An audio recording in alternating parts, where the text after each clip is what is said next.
freshman year, y'all won the national championship. You beat OSU, I believe, right? Yes. Yeah, and then so you're kind of utility guy.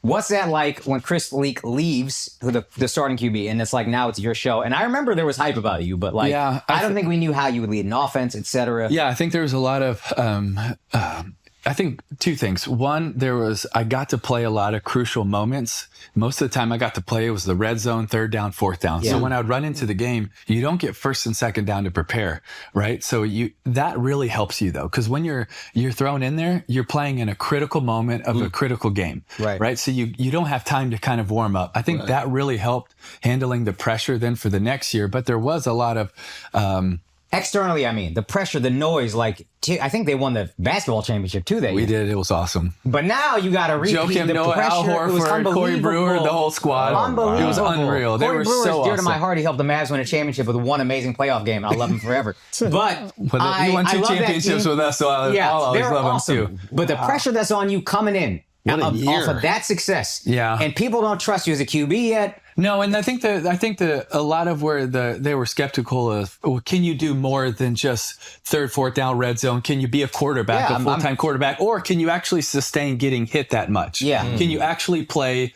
that physical of a style of football? Right. And so there was a lot of criticism that took place and leading up to that season, and I've always been a people pleaser. I think one of my big flaw for me is being a people pleaser. That's how we got you on this podcast. Sorry. No, but it really is a sometimes it can be an okay thing, but sometimes it can be a downfall. Of course. Right? You want to please people. And I remember just hearing all of that noise and criticism going into that next season. I remember reading a book about Winston Churchill, and he has a quote or he says, if you have enemies, good. It means you stood for something at least once in your life. Mm-hmm. And I thought, dang, how can that really be true? How can it be good to have enemies? But you see, one of the things about Winston Churchill is this was a time in his life when most of the world couldn't stand him. The Allies thought he was losing the war and everybody else was his enemy, right? But he stood by his convictions in such a way that maybe they couldn't understand it, but later they would come to respect it. And one of the things that kind of switched in me that I still have to work on a daily basis is trying to go from being liked to strive to be respected. Yeah. Because there's a big difference. Yeah. Like, could you imagine on social media, if it wasn't a like button, if it was a respect button? Yeah. What would be the difference though? Yeah. You get a lot less of those, most people would. But in my mind, sometimes I just try to make things very practical. It's a really good point because being liked is oftentimes just repeating what somebody else feels or thinks. Yes, right? and it's fickle. Yeah, it is fickle because the second you divert from their feelings, instant. They hate you.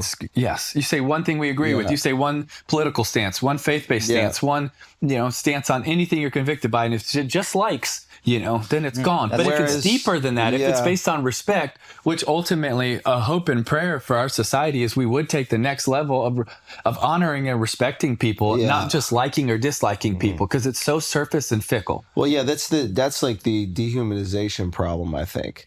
Wow. Where it's like you get this like two-dimensional view of everybody. And I think the internet kind of I would love to talk about it. Yeah, I think you have a very unique perspective. But just to get it out is like, you don't really see people as like full people. You see them as these like digital avatars, right? So there's this like, people have an idea of you depending on like what their existing beliefs already are.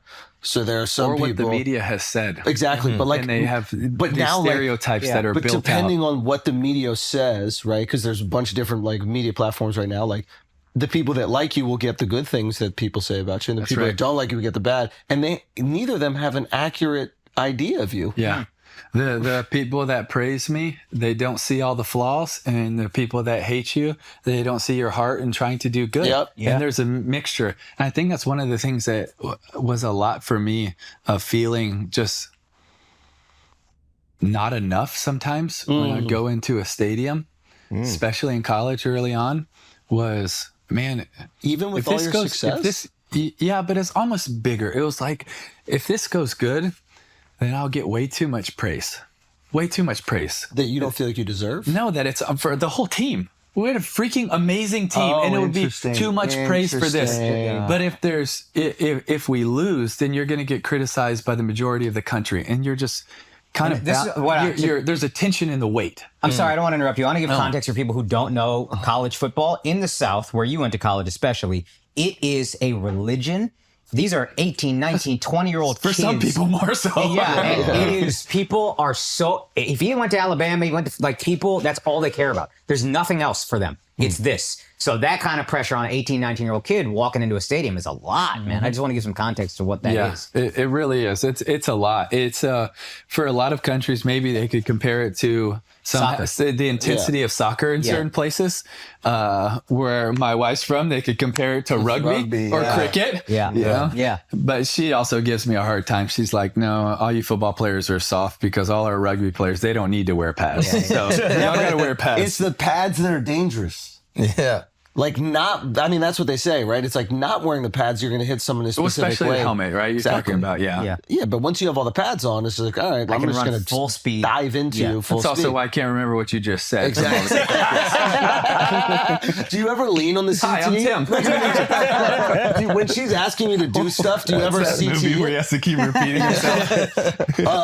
But do you ever do that with her? Like, do you pretend you have it so you don't have to do chores? Or that's smart. Yeah. That's smart. No. Never? No, she's way too smart for that. Yeah. Oh, This dude, is you like a gotta have full-time that. excuse. Yeah, you have that in the back pocket. I think my I dad. can't remember. Sorry. Because my dad, he has dementia, but like for a long time, I thought he was faking it to. No, don't, because I think he's happier.